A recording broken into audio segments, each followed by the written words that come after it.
Brand, bonjour. Bonjour. Vous êtes Chief Transformation Officer et également DRH au sein du groupe Europcar. D'abord, Chief Transformation Officer, c'est un nouveau métier? On va dire que c'est un nouveau rôle. Oui. C'est quelque chose qui, quelquefois, était peut-être fait dans les entreprises à différents endroits. À aujourd'hui, le monde bouge tellement vite qu'il est important d'avoir un vrai rôle dédié. Et donc, à aujourd'hui, on voit apparaître de plus en plus ce rôle de transformation dans l'entreprise. Et plus on a quelqu'un qui est dédié, et plus il est, entre guillemets, haut placé dans l'entreprise, plus on a des certitudes sur la volonté de l'entreprise à se transformer. Et c'est un vrai point. Et c'est ce que le président d'Europcar, quand il a créé cette fonction, a voulu mettre en œuvre. Alors justement, à ce titre, vous avez piloté un programme Fastlane au sein d'Europcar. Oui. Vous avez su concilier, je dirais, les collaborateurs, les hommes et les femmes du groupe, avec des résultats financiers. J'ai envie de vous demander comment vous avez fait. On va dire qu'il y a un mélange sur tout ça.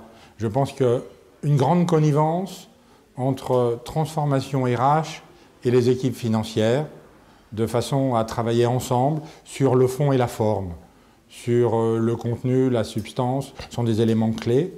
Le deuxième élément, c'est d'avoir cette espèce de cohésion, de confiance avec l'ensemble des dirigeants, qui est un élément clé, de façon à créer une masse critique de transformation, d'explication, de communication. Ce sont des éléments importants, puisqu'après, ce sont les managers qui, dans l'exercice de leur rôle, relaient ces choses-là.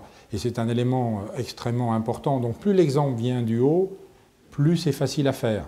Mais le chemin est quand même assez long, parce que les processus dits de cascading sont des exercices qui sont à la fois différents suivant les cultures, suivant les personnalités, les timings ne sont pas les mêmes. Sur ça, ce qui est important, c'est de se rendre compte que la société est en mouvement. Ça, c'est un élément qui est clé. D'où l'importance que vous accordez au modèle mental, qui lui doit aussi évoluer au même titre qu'un business model. Le modèle mental est un élément clé. À aujourd'hui, on ne voit pas le monde de la même façon. Si vous prenez les jeunes, à aujourd'hui, le fait de parler avec eux, de communiquer avec eux, ça se fait d'une façon différente, avec des mots quelquefois qu'on ne comprend même pas, avec des technologies qui sont nouvelles. Et donc, essayez d'imaginer dans une entreprise quelqu'un qui a 35 ans d'ancienneté, qui essaye de comprendre les nouvelles technologies, et le jeune qui arrive avec 3 portables et ceci, et qui fait toute la journée des tweets et autres. On est bien là dans des générations qui, au lieu d'être conflictuels, le fameux conflit de génération, se doivent d'être en complémentarité.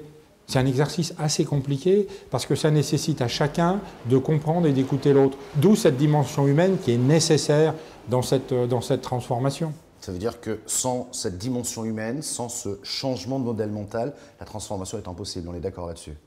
Je pense qu'il n'y a aucun doute. Toute société à aujourd'hui qui, à marche forcée, essaye de faire quelque chose contre ce qu'est les salariés, en termes de logique d'appropriation, a une durée limitée dans ce qu'ils font. Et généralement, on parle plus de changement que de transformation d'ailleurs. Ça sera ma dernière question, justement. Transformation égale systématiquement changement? Transformation, on va dire que c'est même mieux qu'un changement. Le changement, c'est par rapport à mon corps collectif, j'essaye de changer des choses qui vont améliorer le quotidien de l'entreprise ou des individus. La transformation, c'est je veux changer mon point d'équilibre pour que l'ensemble du collectif se projette et se retrouve dans un contexte et un territoire qui est différent. Et l'exercice est plus compliqué parce qu'il faut emmener tout le monde. Mais ce processus-là est nécessaire parce qu'à aujourd'hui, si vous prenez les entreprises qui ont réussi au 19e siècle, elles ne sont plus là aujourd'hui. Celles qui ont réussi au 20e ne sont plus là. Donc la durée d'une entreprise est liée à sa capacité à se transformer, à changer son modèle, et en changeant son modèle, doit aider les gens à comprendre et à adhérer. C'est un des succès de la transformation. Merci beaucoup, Jacques Brand. De rien, avec plaisir.